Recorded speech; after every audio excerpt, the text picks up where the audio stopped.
টাঙ্গাইলের ঘাটাইল উপজেলার বিদ্যুৎ অফিস যেন দুর্নীতি আর অনিয়মের এক প্রকট চিত্র হয়ে উঠেছে। গ্রাহকরা বলছেন ভুতুরে বিল, মিটার জালিয়াতি, গরমিল রিডিং এবং ঘুষ বাণিজ্য এখন সেখানে নিত্যদিনের ঘটনা। সাধারণ মানুষের অভিযোগের পাহাড় জমলেও মিলছে না প্রতিকার।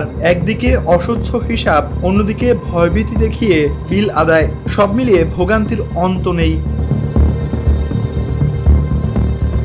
বর্তমানে ঘাটাইল উপজেলায় মোট বিদ্যুৎ সংযোগ রয়েছে 47,421টি। এর মধ্যে 23,000 প্রিপেইড মিটার, 24,421টি ডিজিটাল মিটার এবং সেচ পাম্প রয়েছে 903টি। তবে এসব সেবার মান নিয়ে প্রশ্ন তুলেছেন গ্রাহকরা।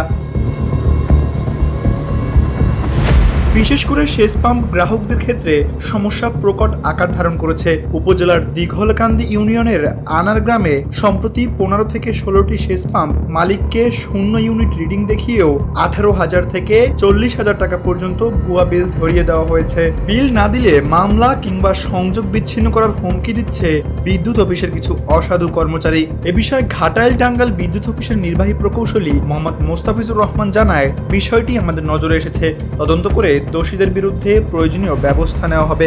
ডিজিটাল যুগে এসেও বিদ্যুৎ বিল নিয়ে এমন অনিয়ম ও দুর্নীতি সাধারণ মানুষের মনে ক্ষোভ ও হতাশা তৈরি করেছে। ঘাটাইলের গ্রাহকরা দ্রুত এসব ভুতুরে বিল ও জালিয়াতি বন্ধে কার্যকর ব্যবস্থা গ্রহণের দাবি জানিয়েছেন।